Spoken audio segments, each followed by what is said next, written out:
Chapter number 2 जो है वो बात करता है क्वाड्रेटिक इक्वेशंस की, जिसकी जनरल फॉर्म होती है y is equals to a x square plus b x plus C.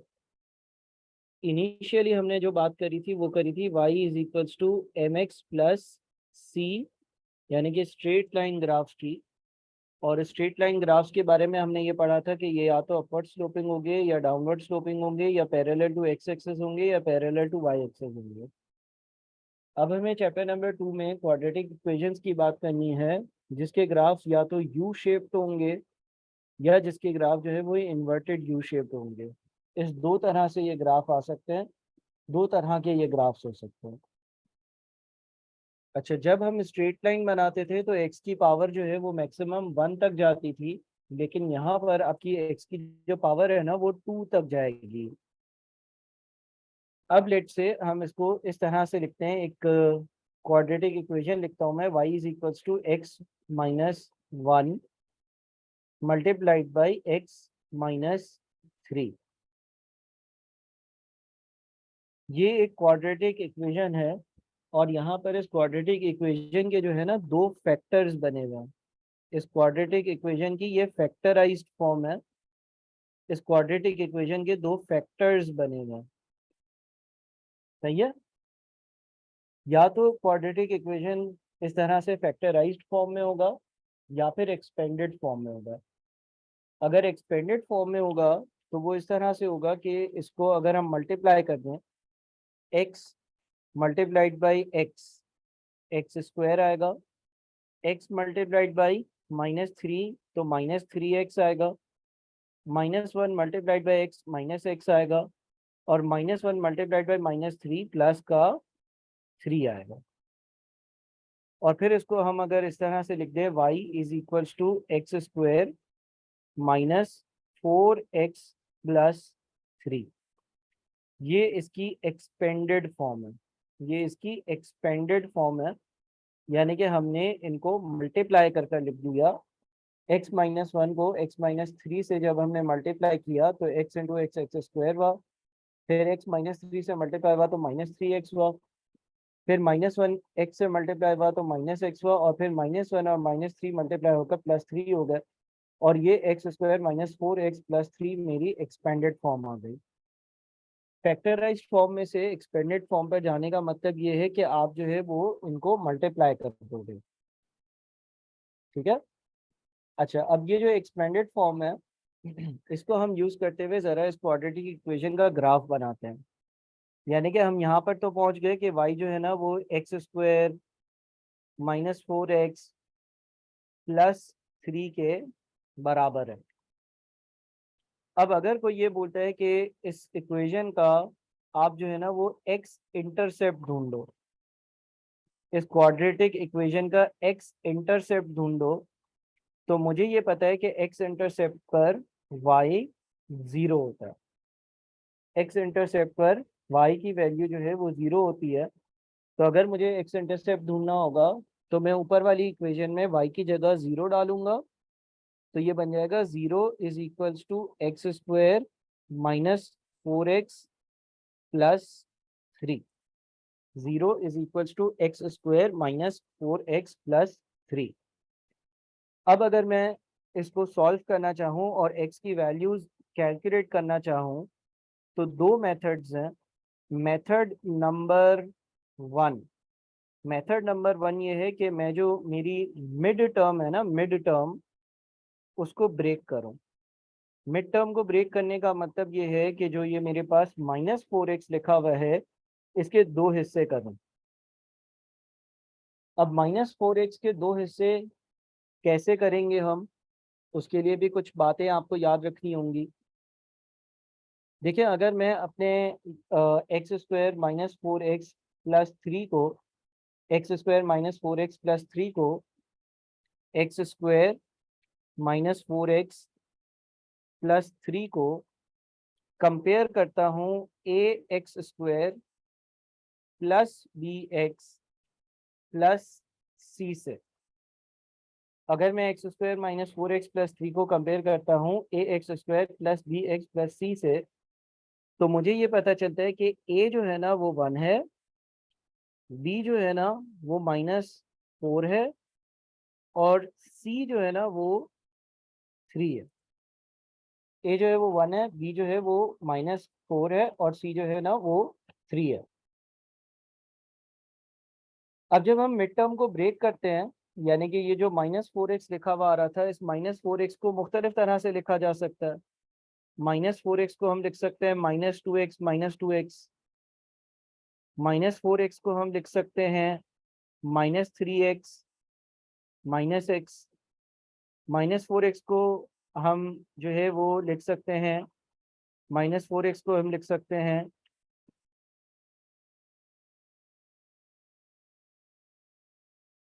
-5x plus x।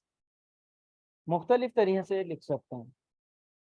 लेकिन जब हम मिड टर्म को ब्रेक करते हैं, जब हम मिड टर्म को ब्रेक करते हैं यानी कि जब -4x के हम दो हिस्से करेंगे, तो हमें एक चीज जिसका ख्याल रखना होगा वो ये है कि a मल्टीप्लाइड बाई c का जितना आंसर आता है उसका भी उतना ही आंसर है। अब यहाँ पर आपका a जो है वो 1 है और c जो है वो 3 है, तो a इंटू सी का आंसर कितना आता है? a इंटू सी का आंसर 3 आता है। a इंटू सी का आंसर जो आता है वो 3 आता है। अब अगर मैं पहला ऑप्शन देखता हूँ तो -2 इंटू -2, ये तो आ जाता है +4। -3 इंटू -1, ये आता है 3। और -5x प्लस मल्टीप्लाइड बाई 1 -5। तो मैं अपनी मिड टर्म को इस तरह से या इस तरह से ब्रेक नहीं करूंगा, बल्कि इस तरह से ब्रेक करूंगा। एंड देयरफॉर मैं इसको लिखूंगा y is equals to x² -3x -x plus 3। आपने जो मिड टर्म को ब्रेक करना है ना, आपने जो मिड टर्म को ब्रेक करना है, आपने मिड टर्म को ब्रेक करते हुए क्या ख्याल रखना है?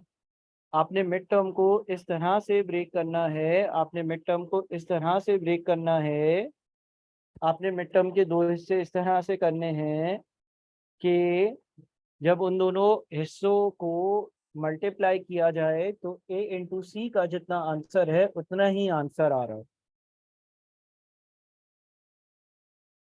तो जो -4x था उसके मैंने दो हिस्से करे और वो दो हिस्से मैंने करे -3x और -x।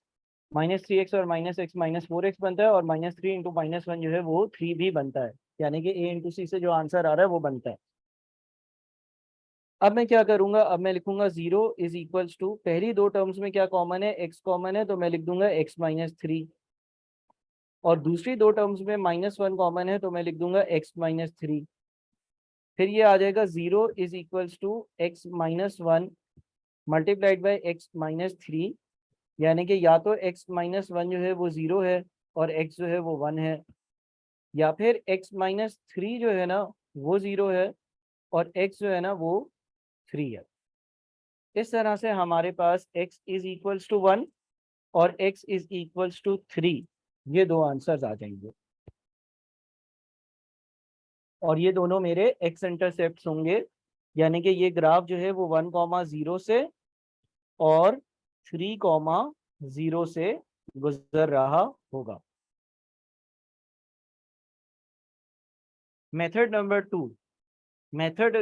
2 एक्स इंटरसेप्ट ढूंढने का मेथड नंबर 2, यानी कि जो दूसरा तरीका है ना, वो दूसरा तरीका है कि मैं क्वाड्रेटिक फॉर्मूला यूज करूं।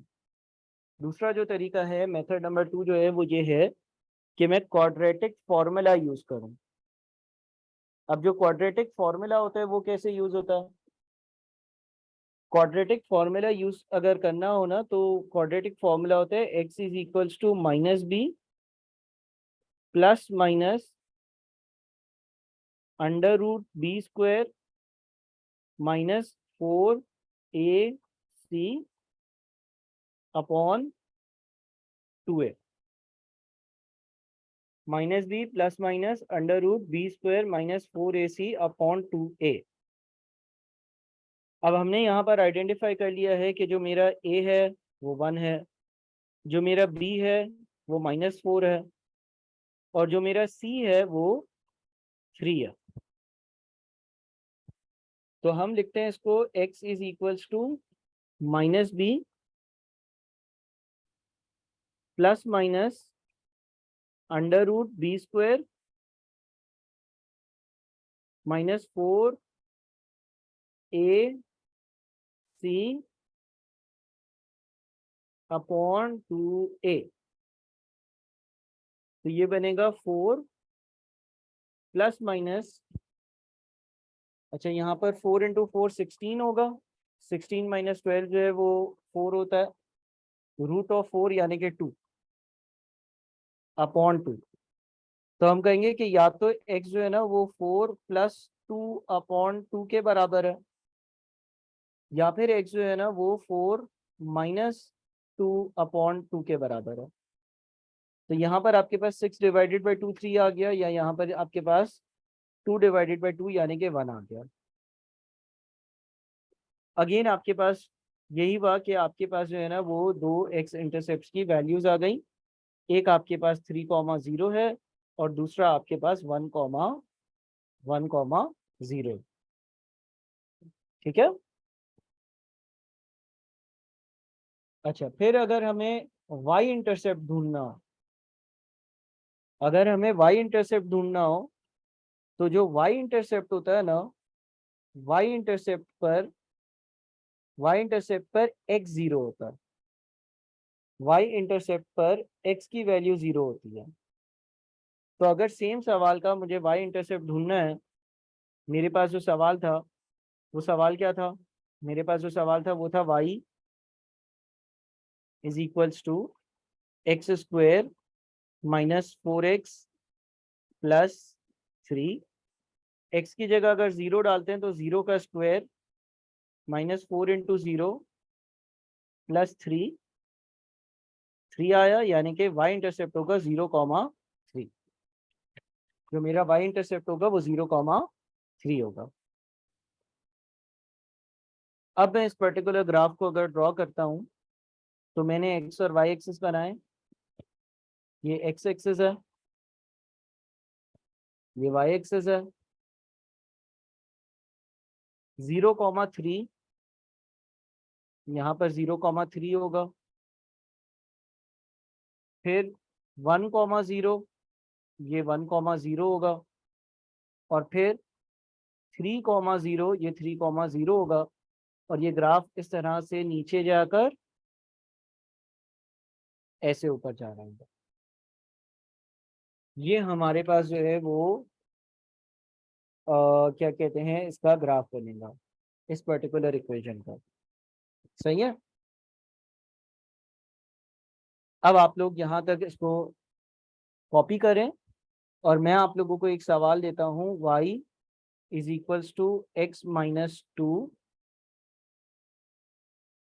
x-6, y is equals to x-2 x-6।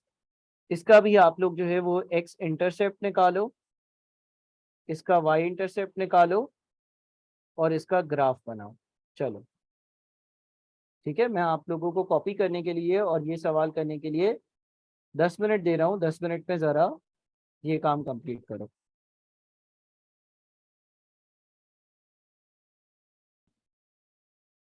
देखिए, अगर हमें x इंटरसेप्ट ढूंढना होगा तो हम y0 लिखेंगे, तो ये बन जाएगा 0 is equals to x-2 x-6। या तो x-2 जो है वो 0 होगा और x जो है वो 2 होगा, या फिर x-6 जो है ना वो 0 होगा और x जो है वो 6 होगा। फिर हमें अगर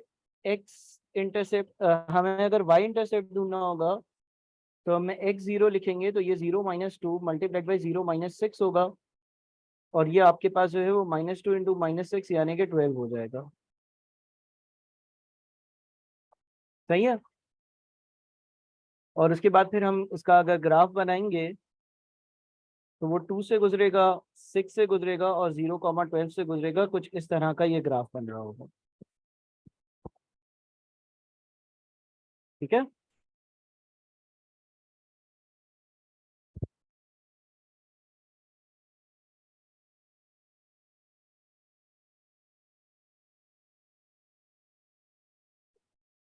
चलो जी, यहाँ तक कोई मसला तो नहीं है।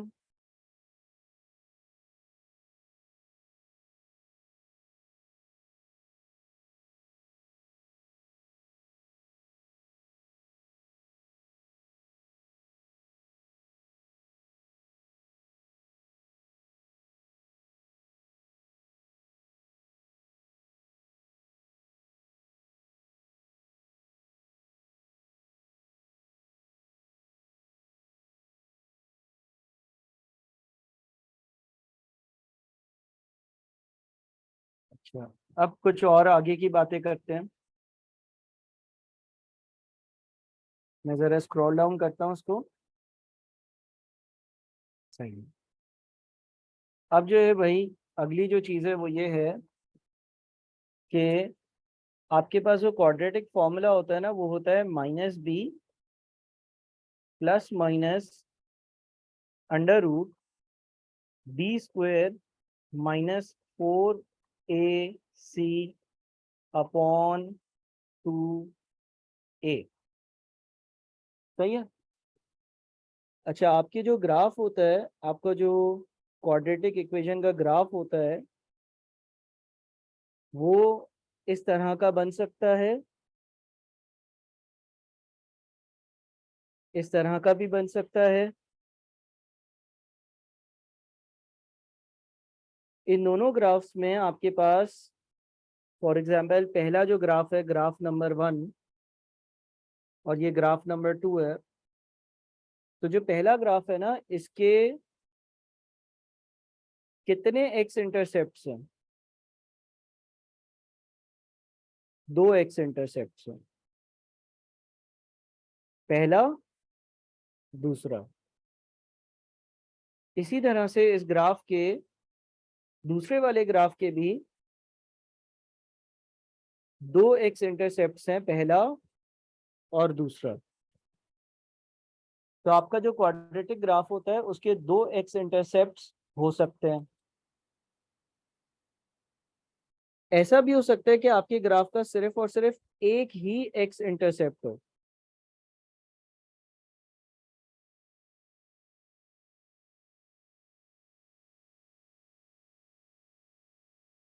यानी कि आपके ग्राफ में सिर्फ और सिर्फ एक एक्स इंटरसेप्ट हो। ऐसा भी हो सकता है, या आपका ग्राफ इस तरह से हो,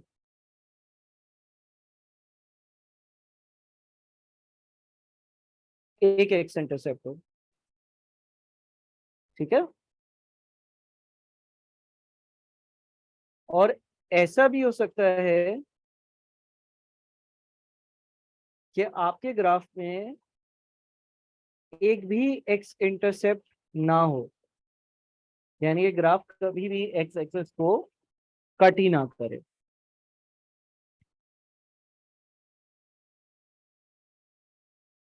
ठीक है।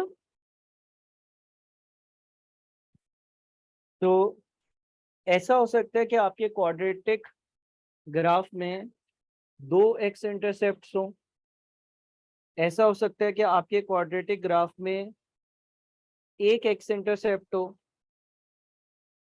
ऐसा हो सकता है कि आपके क्वाड्रेटिक ग्राफ में 0 एक्स इंटरसेप्ट है। ठीक है। ऐसा हो सकता है कि आपके ग्राफ में 2 एक्स इंटरसेप्ट हो। ऐसा हो सकता है कि आपके ग्राफ में एक एक्स इंटरसेप्ट हो। और ऐसा भी हो सकता है कि आपके ग्राफ का एक भी एक्स इंटरसेप्ट ना हो। अब ये हमें कैसे पता चलेगा? अगर आपके पास b² -4ac की वैल्यू ग्रेटर देन 0 आती है, अगर आपके पास b² -4ac की वैल्यू ग्रेटर देन 0 आती है, 0 से ज्यादा आती है, यहाँ वाली वैल्यू, तो दो एक्स इंटरसेप्ट होंगे। अगर आपके पास बी स्क्वायर माइनस 4ac की value equals to zero, zero के बराबर आती है, तो एक एक्स इंटरसेप्ट होगा।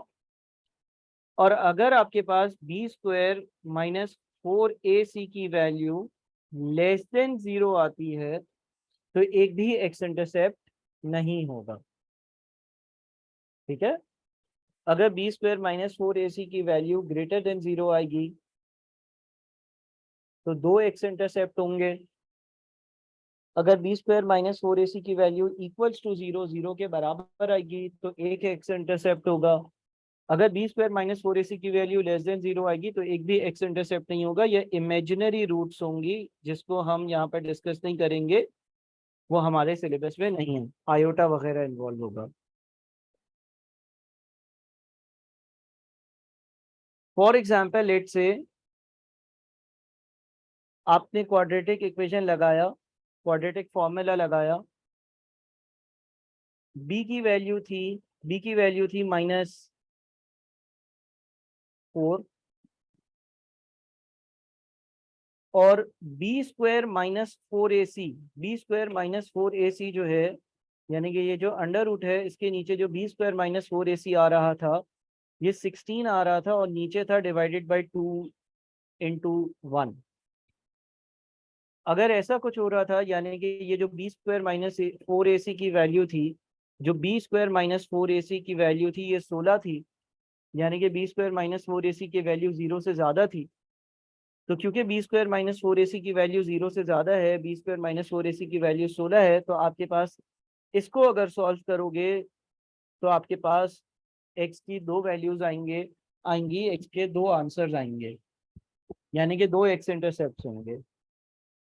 एक केस में ये हो जाएगा 4 और ये plus minus root of 16 is 4 upon 2, तो एक हो जाएगा 4 प्लस 4 8, 8 अपॉन 2 4, और एक हो जाएगा 4 माइनस 4 0, 0 अपॉन 2 इज 0। यानी कि दो आपके जो आंसर्स होंगे, जो दो आपके एक्स इंटरसेप्ट होंगे वो होंगे एक्स इज इक्वल्स टू 4 और x is equals to 0। Graph पे दो जगह पर ये टकरा रहे होंगे। अगर बी स्क्वायर माइनस 4ac की वैल्यू जीरो के बराबर आएगी, यानी कि ये हो जाएगा एक्स इज इक्वल्स टू -4, और लेट से रूट के नीचे जो आंसर आए वो जीरो आए, अपॉन 2a, तो रूट ऑफ जीरो है जीरो, और आपके पास सिर्फ और सिर्फ एक आंसर होगा, वो होगा 4 डिवाइडेड बाई 2 यानी कि 2। लेकिन अगर ये वैल्यू जो है वो आ जाती माइनस में, अगर फॉर एग्जांपल ये होता है plus minus root of -16 upon 2, तो फिर आपके पास जो है वो नो एक्स इंटरसेप्ट, कोई एक्स इंटरसेप्ट नहीं होता है।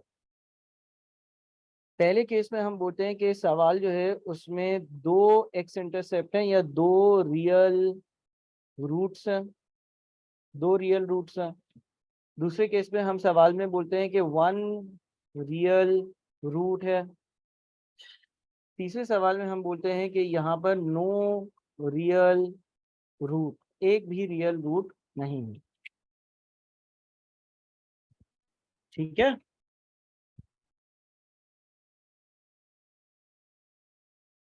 कोई मसला? अच्छा, अब यहाँ पर आपके पास ये एमसीक्यूज आ रहे हैं, इन एमसीक्यूज को जो है वो हम सॉल्व करते हैं। ठीक है। हमने सारे कॉन्सेप्ट देख लिए, अब हम एमसीक्यूज को जो है वो एक एक कर कर सॉल्व करते हैं। पहले सवाल से हम स्टार्ट करते हैं। आपके पास जो आपका पहला सवाल आ रहा है वो कहते हैं if the solution of a quadratic equation has to values 0 and 4 the equation is. एक क्वाड्रेटिक इक्वेशन है, उसको जब सॉल्व किया गया तो उसके दो आंसर्स आ रहे थे 0 और 4। ये क्वाड्रेटिक इक्वेशन आखिर क्या है? अच्छा देखिए, हम अगर जनरल फॉर्म में बात करें तो हम, होता क्या है कि हमने लेट से एक सवाल सॉल्व करना है और उसके दो फैक्टर्स बने हुए हैं एक्स माइनस ए, एक्स माइनस बी। तो हम फिर इसको लिखते हैं कि या तो एक्स माइनस ए जो है वो 0 है, और x जो है वो a के बराबर है। यहाँ हम लिखते हैं कि x माइनस बी जो है वो 0 है और x जो है वो b के बराबर है। ऐसा करते हैं। अब हमें ये फाइनल आंसर दिए हुए हैं और हमें यहाँ पर पहुंचना है, रिवर्स जाना है। ठीक है, हम यहाँ पर होते हैं, यहाँ से हम यहाँ पर जाते हैं और यहाँ से हम यहाँ पर जाते हैं। अब हमें जो है वो रिवर्स जाना है। हमें 3 से 2 पर और 2 से 1 पर जाना है। तो हम क्या करेंगे कि ये जो आपके पास आंसर लिखा हुआ है वो लिखा हुआ है एक्स इज इक्वल्स टू 0 और एक्स इज इक्वल्स टू 4। ए और बी का आंसर लिखा हुआ है। अब देखो यहाँ पर x is equals to a से पिछला स्टेप क्या था, x minus a is equals to 0। तो इसको लिख सकते हैं x minus 0 is equals to 0। और x is equals to b से पिछला स्टेप क्या था, x minus b is equals to 0। तो इसको लिख सकते हैं x minus 4 is equals to 0। फिर उससे पिछला स्टेप क्या था, x minus a into x minus b. तो हम लिख सकते हैं x minus 0 into x minus 4 is equals to 0। यानी कि ये आपके पास हो जाएगा x minus 4 is equals to 0, x square minus 4x is equals to 0। तो आपका जो आंसर होगा वो होगा x square minus 4x is equals to 0। हम रिवर्स में गए, हमें आंसर दिया हुआ था, हम आंसर से उल्टे चले, हम आंसर से उल्टे चले। हमें उसने जिस तरह से हम सवाल सॉल्व करते हैं उसके रिवर्स में जाना था। तो आप इसकी जब रिकॉर्डिंग देखेंगे ना, जब वीडियो की, तो आप वापस से इसको जरा एक बार देखिएगा कि किस तरह से हम रिवर्स ऑर्डर में चले हैं। कोई मुश्किल सवाल नहीं है। देखिए आप अपने पास x minus a into x minus b is equals to 0 से इन स्टेप्स पर जाते हैं। उन्हीं स्टेप्स को आपने जो है वो रिवर्स करा है, और रिवर्स करा है तो आपके पास फैक्टर बन गया है। ठीक है। 2.2 the equation x square plus kx minus 18 is equals to 0 with k is a constant is satisfied by x is equals to 2, then the value of k is x square plus kx minus 18 is equals to 0। x square plus kx minus 18 is equals to 0। ये क्या है, x square plus k x minus 18 is equals to 0। X square plus k x minus 18 is equals to 0 जो है वो एक quadratic equation है जिसमें के एक कांस्टेंट है, के कोई एक पर्टिकुलर नंबर है, is satisfied by x is equals to 2। इसका क्या मतलब है, is satisfied by x is equals to 2 का मतलब ये है कि जब इस इक्वेशन को सॉल्व करा गया तो एक्स की एक वैल्यू जो है वो 2 आ रही थी। देन द वैल्यू ऑफ के इज, तो के की क्या वैल्यू होगी। तो अगर हम ये दूसरा सवाल सॉल्व करते हैं तो इसका मतलब ये कि क्योंकि अगर x की एक वैल्यू 2 है या x जो है वो 2 के बराबर भी है, तो हम x की जगह 2 लिख सकते हैं। और अगर हम x की जगह 2 लिखते हैं तो ये हो जाएगा 2 का स्क्वायर प्लस के एक्स या k into 2 minus 18 is equals to 0। 2 का स्क्वायर 4 होता है, 4 माइनस 18 कितना होता है, माइनस 14। तो 2k minus 14 is equals to 0। 2k is equals to 14, k is equals to 7, यानी कि k की वैल्यू 7 होगी। और ये होना चाहिए x square plus 7x minus 18 is equals to 0। तो आंसर डी होगा। अच्छा, अब ये क्वाड्रेटिक इक्वेशन है, तो हम एक और काम भी करते हैं, और वो काम ये करते हैं कि हम जो है ना एक्स की देखते हैं कि क्या दो वैल्यूज होनी चाहिए। एक्स की दो वैल्यूज कैसे देख सकते हैं, क्या हम एक्स की वैल्यूज देखने के लिए क्वाड्रेटिक इक्वेशन की हेल्प ले सकते हैं, या क्या हम मिड टर्म को ब्रेक कर सकते हैं। किसी तरह से आप 7 के दो हिस्से कर सकते हो। क्या हम प्लस 7x को लिख सकते हैं x square plus 9x minus 2x minus 18 is equals to 0। जब हम प्लस 9x और माइनस 2x को ऐड करेंगे तो प्लस 7x बनेगा, और 9 इंटू -2 -18 बनेगा, जो कि a इंटू सी यानी कि 1 इंटू -18 से आता है। फिर हम जो है वो पहली दो टर्म्स में से अगर x कॉमन ले लेते हैं तो x प्लस 9 बच जाता है, और अगर हम दूसरी दो टर्म्स में से -2 कॉमन ले लेते हैं तो अगेन x प्लस 9 बच जाता है इज इक्वल्स टू 0। तो ये हो जाता है x -2 और ये हो जाता है x plus 2 is equals to 0। x जो है वो x -2 0 के बराबर, तो x जो है वो 2 के बराबर हो जाता है, और x प्लस 9 जो है वो 0 के बराबर, तो x जो है वो -9 के बराबर हो जाता है। अब इसने क्या किया हुआ था, इसने हमें ये बताया हुआ था कि x की एक वैल्यू 2 है, लेकिन दूसरी वैल्यू भी अगर ढूंढनी होती तो हम कैलकुलेट कर सकते थे, और दूसरी जो वैल्यू होती वो क्या होती, -9 होती।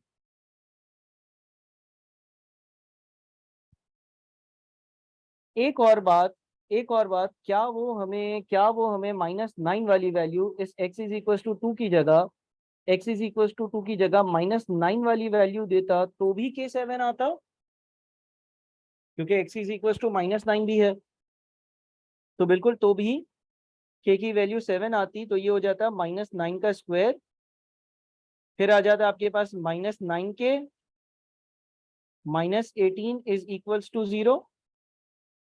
-9 का स्क्वायर कितना होता है, 81, 81 -18, ये बन जाता -9 के प्लस 63 इज इक्वल्स टू 0। -9 के इज इक्वल्स टू -63, के इज इक्वल्स टू 7। बिल्कुल ऐसे भी हमारा आंसर जो है वो के का 7 ही आता।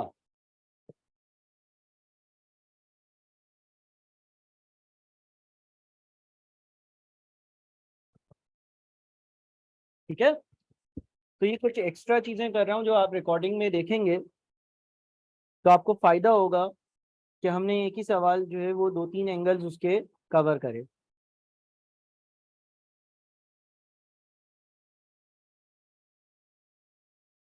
इसके बाद हम आ जाते हैं अपने अगले सवाल पर, 2.3 solution of the equation.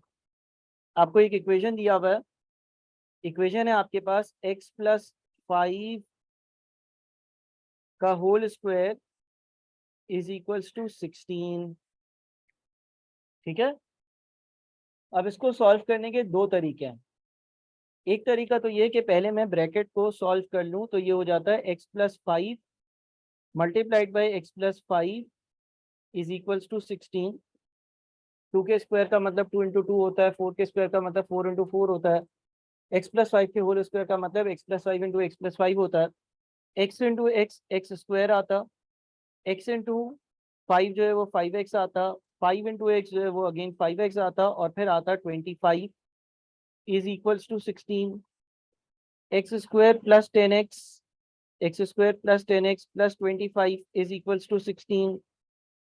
X square plus 10x, 25 में से 16 को अगर मैं माइनस कर दूं, 25 में से अगर मैं 16 को माइनस कर दूं तो +9 is equals to 0। Mid term को हम ब्रेक करते, मिड टर्म को हम कौन से दो हिस्सों में ब्रेक कर सकते हैं क्या, अगर हाँ तो कौन से दो हिस्सों में मिड टर्म को ब्रेक कर सकते हैं?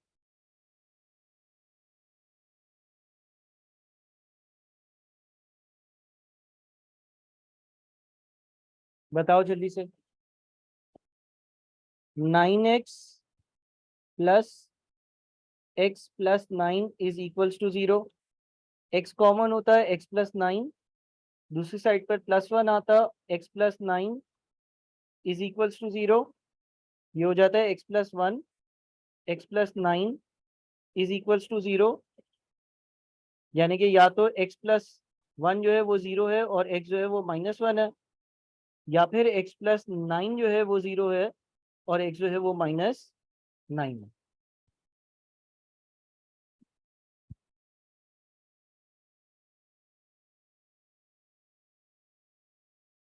दूसरा तरीका ये होता कि ये जो x plus 5 whole square is equals to 16 है ना, जब स्क्वायर सीधे हाथ पर जाता है इक्वल्स टू से, तो ये हो जाता है +- √16।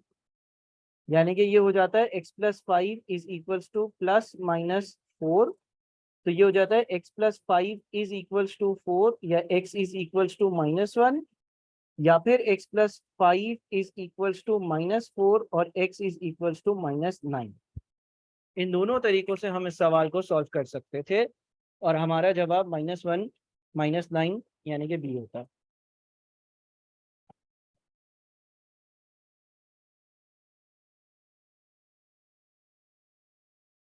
क्लियर है?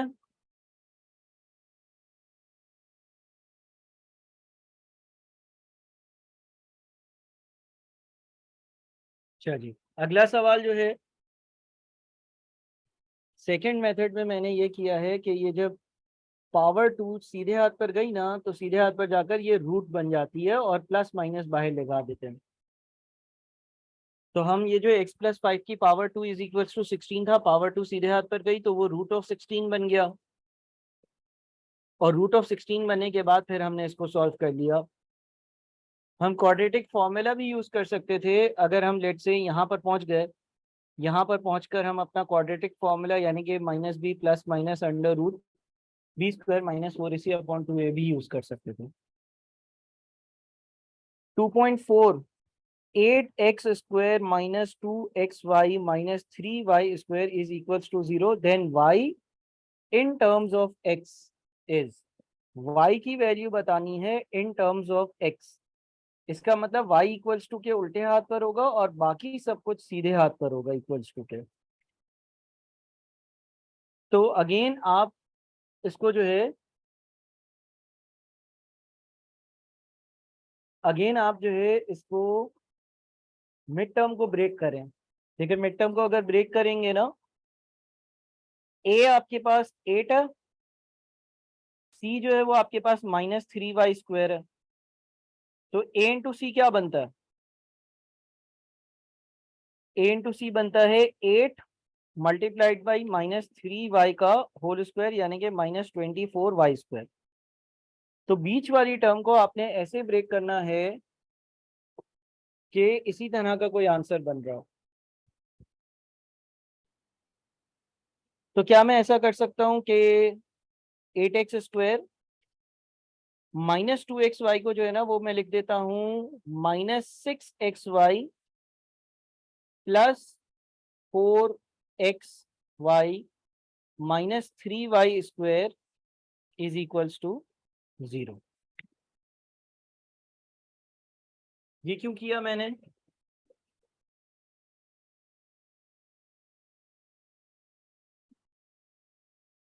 ये मैंने इसलिए कर दिया ताकि हमारी जो मिड टर्म है वो ब्रेक हो गई,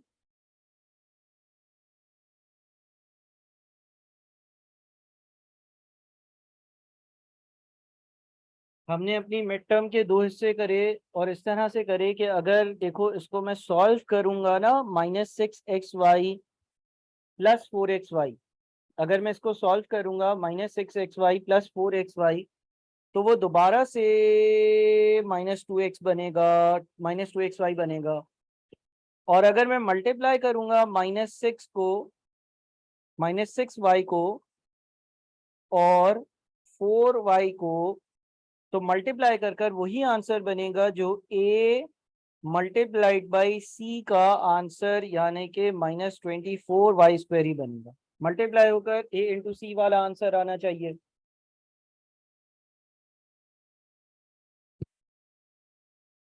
तो अब अगर मैं पहली दो टर्म्स देखता हूँ, पहली दो टर्म्स में क्या कॉमन ले सकता हूँ मैं? क्या क्या चीजें कॉमन हैं पहली दो टर्म्स में? क्या क्या चीजें कॉमन आ सकती हैं?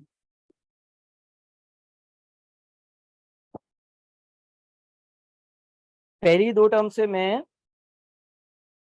2x कॉमन ले सकता हूँ, तो बचेगा क्या? 4x minus 3y।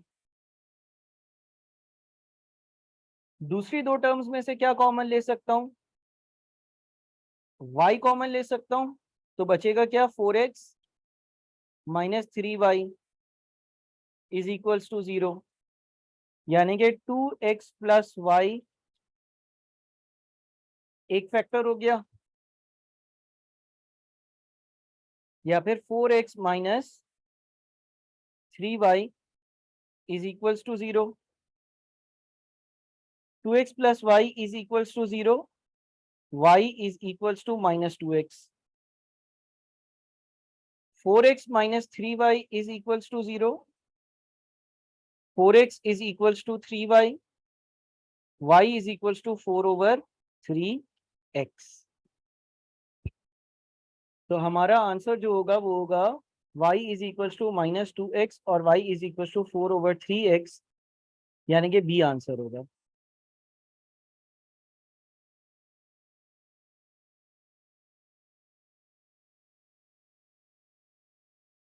ठीक है, फिर मुझे 2.5 का आंसर बताओ क्या होना चाहिए। 2.5 का क्या आंसर होना चाहिए। 2.5 में लिखा हुआ है quadratic function can have all options are possible, only one x intercept, एक से एक एक्स इंटरसेप्ट हो सकता है, 2x इंटरसेप्ट, 2x इंटरसेप्ट भी हो सकते हैं, नो एक्स इंटरसेप्ट, एक भी एक्स इंटरसेप्ट ना हो ऐसा भी हो सकता है। तो इसका मतलब ये हो गया कि हमारा जो आंसर होगा वो डी होगा, ऑल ऑप्शंस आर पॉसिबल, सारे के सारे जितने भी ऑप्शंस लिखे हुए हैं वो सारे के सारे पॉसिबल हैं। ठीक है, देखिए अभी आप लोग कुछ लिखे ना चाहे, आप सुनते जाएं, समझते जाएं, और फिर क्लास के बाद ये सारी चीजें आप रिपीट करेंगे, रिकॉल करेंगे, तो आप जो है वो पूरा चैप्टर इंशाल्लाह आज कर चुके होंगे। जिसने चैप्टर नंबर 1 में मेहनत करी है, जिसने चैप्टर नंबर 1 में मेहनत करी है, उसको इस चैप्टर में मसला नहीं होगा, वो आराम से अब एक दिन में एक पूरा चैप्टर जो है वो कंप्लीट कर लेगा। चैप्टर नंबर 1 में आपने मेहनत करनी थी, चैप्टर नंबर 1 में आपने बहुत मेहनत करनी थी, उसमें आपने बहुत सारी मेहनत करी भी, और अब आप जो है वो आराम से चैप्टर नंबर 2 जो है वो पूरा विद इन 2 आवर्स खत्म कर सकते हो। हमने कॉन्सेप्ट्स भी डिस्कस कर लिए, 5 सवाल भी कर लिए, और अब हम आगे के सवाल करते हैं। ठीक है, तो अभी लिखने की टेंशन नहीं लो, ये सारी रिकॉर्डिंग आपको मिल जाती है, तब लिख लेना। अब देखो जरा, बोलते हैं the profit function of a company is given as this, ये प्रॉफिट का फंक्शन है, चाहिए x की पावर 2 है, x2 नहीं है। What will be the profit of the company if company sells 25 units, अगर कंपनी 25 यूनिट्स बेचेगी तो कंपनी का प्रॉफिट कितना होगा। तो आप यूनिट्स की जगह 25 लिख दो, तो ये हो जाएगा आपका -0.05 इंटू 25 का स्क्वायर प्लस 4 इंटू 25 -30। उसने पूछा था कि 25 यूनिट्स बनाऊंगा तो कितना प्रॉफिट होगा, और प्रॉफिट का फंक्शन दिया हुआ है इन टर्म्स ऑफ यूनिट्स। तो उसका मतलब ये है कि आप यूनिट्स की जगह 25 लिखो और आपको पता चल जाएगा कि कंपनी का कितना प्रॉफिट है। क्या आंसर आ रहा है।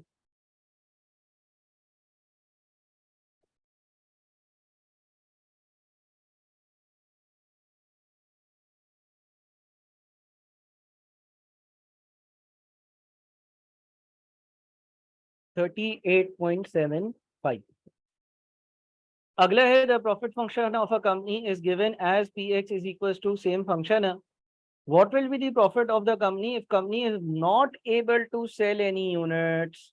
Not able to sell any units का मतलब है एक्स जो है वो जीरो है, एक भी यूनिट कंपनी नहीं बेच पा रही है, तो p zero is equals to -0.050 का स्क्वायर प्लस 4 इंटू 0 -30।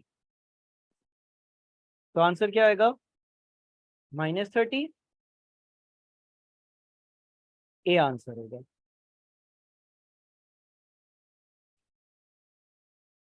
फिर 2.8 में लिखा हुआ है which of the following statements is और आर करेक्ट, इसमें से कौन से जुमले या कौन सा जुमला सही है। quadratic equations when plotted on a graph are always u shape,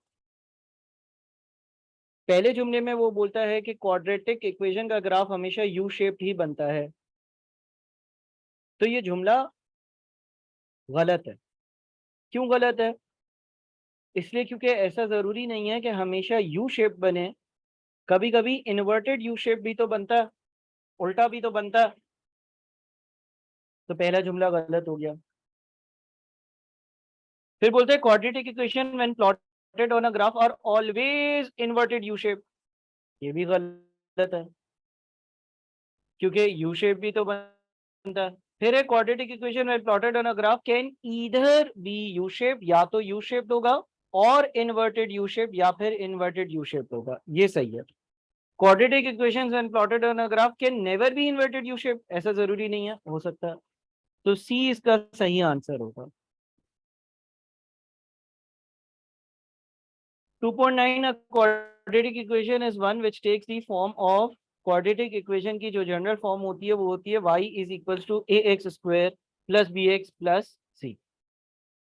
2.10 solve 5x minus 1 x minus 4 is equals to 0। तो इसको अगर सॉल्व करेंगे तो या तो 5x माइनस 1 0 के बराबर होगा, 5x 1 के, और x जो है वो 1/5 के बराबर होगा, या फिर x माइनस 4 0 के और x जो है ना वो 4 के बराबर होगा। तो आंसर हमारा 1/4 और 4 यानी कि सी होगा।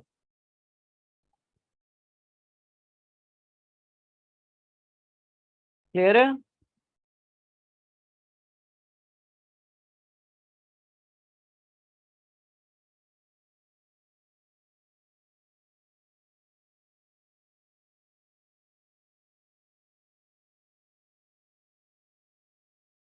2.11 एक्सपेंड दी फॉलोइंग इक्वेशन। इस इक्वेशन को एक्सपेंड करो तो x से मल्टीप्लाई होगा एक्स स्क्वायर, x3 से मल्टीप्लाई होगा 3x, 2 जो है वो x से मल्टीप्लाई होगा 2x, और 2 जो है वो 3 से मल्टीप्लाई होगा 6 is equals to 0।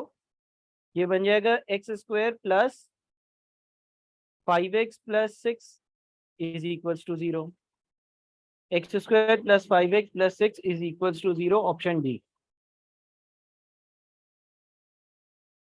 2.12 a quadratic expression is one in which the degree of variable is, यानी कि x की पावर कहाँ तक जाती है?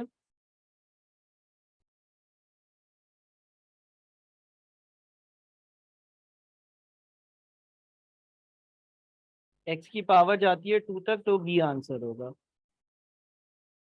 2.13 if the solution of the equation has two roots, two roots का मतलब ये दो x के आंसर्स आए जब उसको सॉल्व किया, तो the value of k is, तो k की क्या वैल्यू होगी?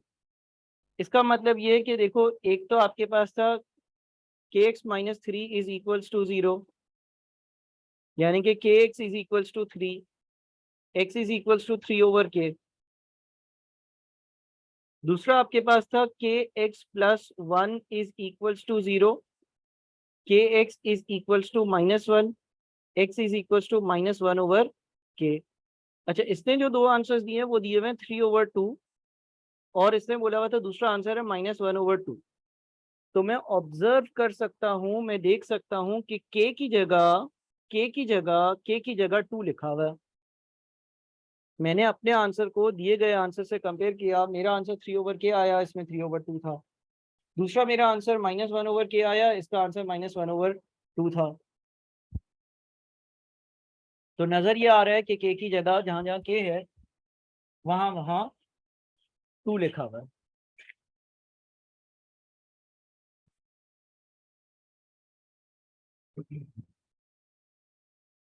2.14 रूट्स ऑफ द इक्वेशन, यानी कि रूट्स ऑफ द इक्वेशन यानी कि एक्स के आंसर्स क्या हैं? तो या तो ए एक्स प्लस बी जो है वो 0, तो ए एक्स जो है वो -b है, और x जो है ना वो -b/a है, या फिर सी एक्स प्लस डी जो है वो 0 के बराबर है, सी एक्स जो है वो -d है, और x जो है ना वो -d/c है। तो आंसर जो होगा वो ए होगा। 2.15 for the equation k x square, अच्छा ये लिखा हुआ है k x square plus 2k square x plus k is equals to 0, the possible values of k and k square are. वो बोलता है के की और के स्क्वायर की मुमकिना पॉसिबल वैल्यूज क्या होंगी। बताएं भाई, यहां तक चीजें समझ में आ रही हैं? ये वाला सवाल करो जरा।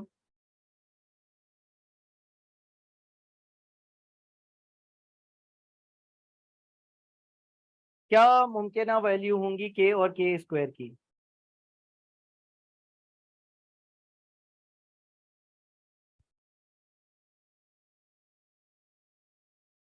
हाँ, 2 और 4। सर आपको कैसे पता चला? मुझे ऐसे पता चला कि अगर मैं एज्यूम करता हूँ कि के की वैल्यू 1 है तो के स्क्वायर की वैल्यू भी 1 होनी चाहिए। मैं एज्यूम करता हूँ कि के की वैल्यू 2 है तो के स्क्वायर की वैल्यू 4 होनी चाहिए। मैं एज्यूम करता हूँ कि के की वैल्यू 3 है तो के स्क्वायर की वैल्यू 9 होनी चाहिए। मैं एज्यूम करूँ कि के की वैल्यू 4 है तो के स्क्वायर की वैल्यू 16 होनी चाहिए। अब 1 और 3 हो ही नहीं सकता, क्योंकि अगर के 1 होगा तो के स्क्वायर भी 1 होगा। 2 और 3 भी नहीं हो सकता, क्योंकि अगर के 2 होगा तो फिर के स्क्वायर 4 होना चाहिए। 2 और 5 भी नहीं हो सकता, क्योंकि अगर के जो है वो 2 होगा तो फिर के स्क्वायर 4 होगा, 5 कैसे होगा? सिर्फ और सिर्फ यही एक पॉसिबिलिटी है। तो आंसर देखकर हम इसको बता सकते हैं। जी आसिफ, आप अपना क्वेश्चन भेजो बेटा। यहाँ तक क्लियर है भाई? ये जितने भी सवाल मैं करवा रहा हूँ ये दोबारा से आपने करने होंगे।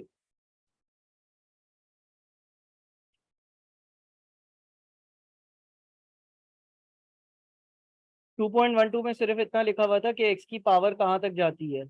एक्स की जो पावर होती है क्वाड्रेटिक इक्वेशन में वो 2 तक जाती है ना।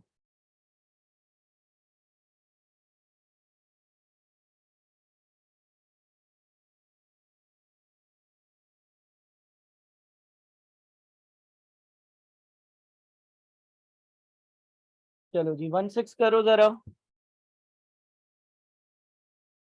जल्दी से 1/6 करो।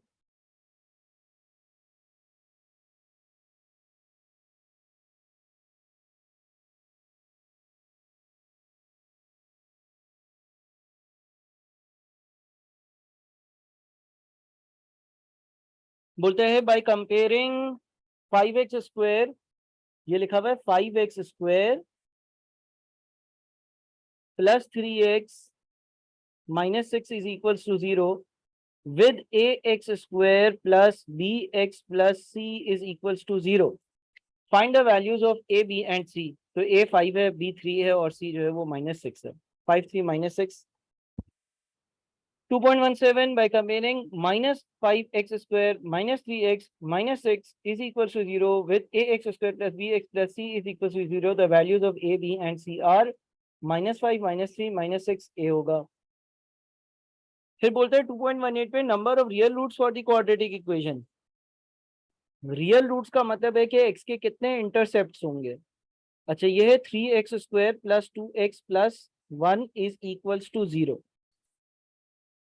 इसका मतलब मेरा a जो है वो 3 है, b जो है वो कितना है 2 है और c जो है वो 1 है।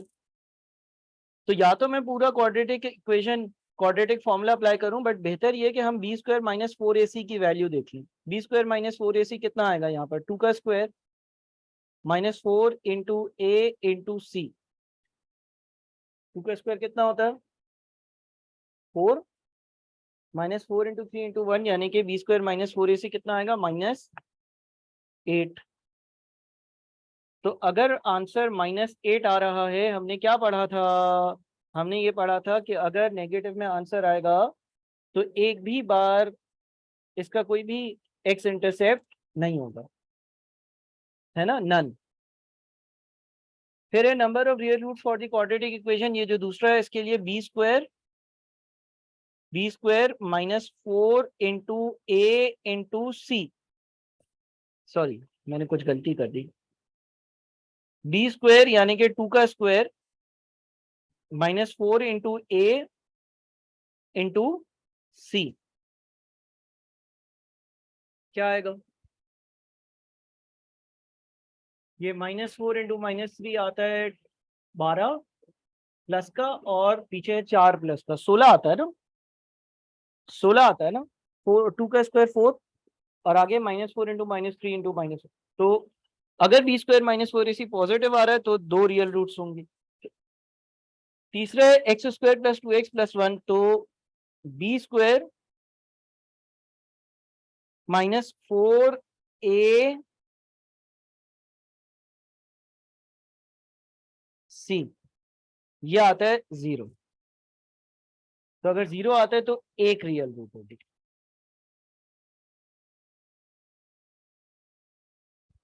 क्लियर है? बताओ भाई, कोई मसला? देखो, अगर किसी को मसला है तो उसने पहले तो चैप्टर नंबर 1 पर बहुत मेहनत करनी है, और फिर इसकी रिकॉर्डिंग्स दोबारा से देखनी है। जब आप दोबारा से इसी चैप्टर को करोगे रिकॉर्डिंग में देखकर, तो ये क्लियर हो जाएगा। अब 2.1, 2.1 और 2.2 करो।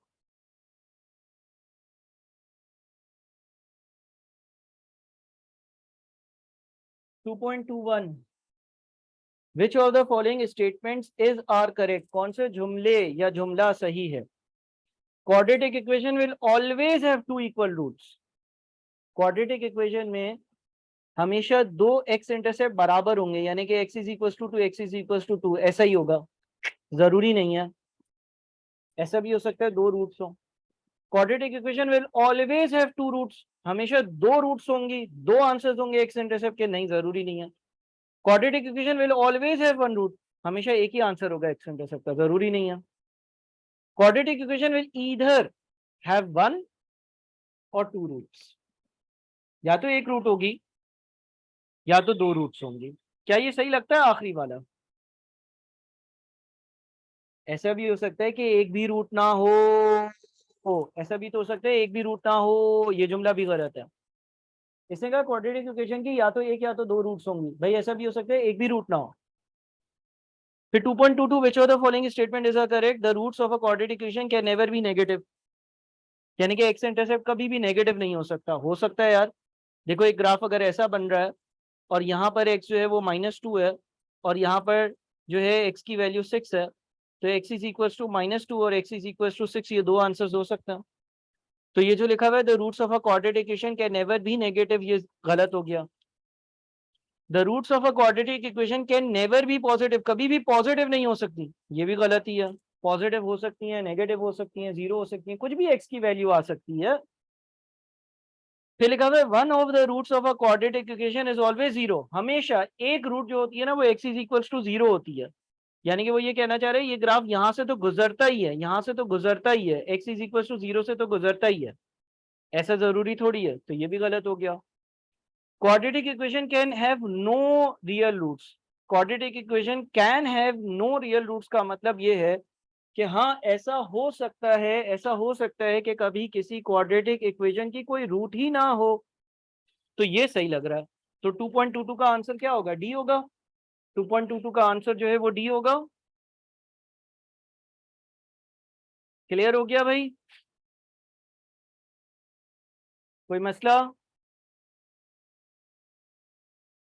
चलो 2.23 में लिखा हुआ है सॉल्व, और एक इक्वेशन है, चलें सॉल्व करते हैं। इक्वेशन है x square plus 7x plus 12 is equals to 0। Mid term को ब्रेक कर दो, मिड टर्म को ब्रेक कर कर क्या मैं इसको 4x plus 3x plus 12 is equals to 0 लिख सकता हूँ? बिल्कुल लिख सकता हूँ, क्योंकि जब मैं इसको सॉल्व करूंगा तो 7 बनेगा, जब मैं इसको मल्टीप्लाई करूंगा तो 12 बनेगा। पहली दो जगहों से मैंने x कॉमन लिया, तो यहाँ पर x प्लस 4 बचा, यहाँ से 3 कॉमन लिया तो x प्लस 4 बचा, इज इक्वल्स टू 0। यानी कि x प्लस 3 और दूसरे ब्रैकेट में x plus 4 is equals to 0, यानी कि x plus 3 is equals to 0, तो x इज इक्वल्स टू -3, और x plus 4 is equals to 0, तो x is equals to -4। Clear? तो ए बी सी डी में से आंसर क्या बना? सी। उसके बाद उससे अगला, which of the following statements is are correct, इसमें से कौन से जुमले या कोई एक जुमला सही है, कौन से जुमले या जुमला सही है, आपको ये बताना है। तो आप बताओ कौन से जुमले या कौन सा जुमला जो है वो इसमें से सही है।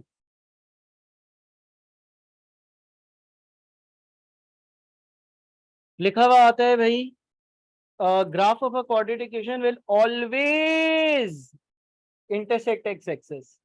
जरूरी थोड़ी है हमेशा एक्स एक्सिस को इंटरसेक्ट करें, ठीक है, जरूरी थोड़ी है कि एक्स एक्सिस को इंटरसेक्ट करें। Quadratic graph of a quadratic इक्वेशन में इंटरसेक्ट एक्स एक्सिस को इंटरसेक्ट कर सकता है, कर सकता है, शायद करे शायद ना करे, कर सकता है, कर सकता है। Graph of a quadratic equation will always have two x intercepts, ये तो हमने देखा गलत है। Graph of a quadratic equation will never have two x intercept, कभी भी दो एक्स इंटरसेप्ट नहीं होंगे, ये भी गलत है, तो बी आंसर होगा। फाइनली आखिरी सवाल है, which of the following statements is are correct, इसमें से कौन से जुमले या जुमला सही है। Graph of a quadratic equation will always have a negative slope. अच्छा देखिए देखिए, जो क्वाड्रेटिक इक्वेशन का ग्राफ होता है ना, वो या तो यू शेप बनता है, यू शेप बनता है ना, तो यू शेप बनता है ना, तो पहले नेगेटिव स्लोप होता है, पहले नेगेटिव स्लोप होता है, फिर एम एक पल के लिए जीरो हो जाता है और फिर पॉजिटिव होता है। और अगर यू शेप नहीं बनता और इन्वर्टेड यू शेप बनता है, इन्वर्टेड यू शेप यूं ग्राफ बनता है, तो पहले ग्राफ ऊपर जा रहा होता है यानी कि स्लोप होता है पॉजिटिव, सब चैप्टर नंबर 1 में पढ़ा था। फिर एक पल के लिए स्लोप जीरो हो जाता है और फिर जो है ना वो स्लोप जो है वो नेगेटिव हो जाता है, लेस देन जीरो हो जाता है। तो इसका मतलब क्या, पहला जुमला, graph of a quadratic equation will always have a negative slope, quadratic equation के ग्राफ का स्लोप हमेशा नेगेटिव ही होता है, हमेशा नेगेटिव ही होता है। नहीं सर, जरूरी थोड़ी है, पॉजिटिव नेगेटिव जीरो सब हो सकता है। Graph of a quadratic equation never intersects y axis, y intersect होता ही नहीं है, वाई एक्सिस को इंटरसेक्ट करता ही नहीं सर, ऐसा भी नहीं है। जब वो सीधे हाथ की उल्टे हाथ की तरफ जाएगा तो वाई एक्सिस को तो टकराएगा। Graph of a coordinate equation will always be U shape, हमेशा यू शेप होगा, इन्वर्टेड यू शेप भी हो सकता है, ये भी गलत है। Graph of a coordinate equation में हैव टू एक्स इंटरसेप्ट्स, एक क्वाड्रेटिक इक्वेशन ग्राफ के दो एक्स इंटरसेप्ट्स हो सकते हैं, बिल्कुल सही है, तो ए मेरा सही आंसर होगा। तो आप देख रहे होगे कि मिनिमम टाइम में मैंने आप लोगों को चैप्टर नंबर 2 पूरा विद इंटायर 25 एमसीक्यूज की प्रैक्टिस करवाया। आप इसको अब दोबारा दोबारा दोबारा दोबारा देखोगे और आप जो है वो इसमें पक्के हो जाओगे। सब कमाल चैप्टर नंबर 1 पर टाइम लगाने का है। इसको दोबारा देखें, दोबारा देखें, दोबारा देखें रिकॉर्डिंग को और मुझे बताएं।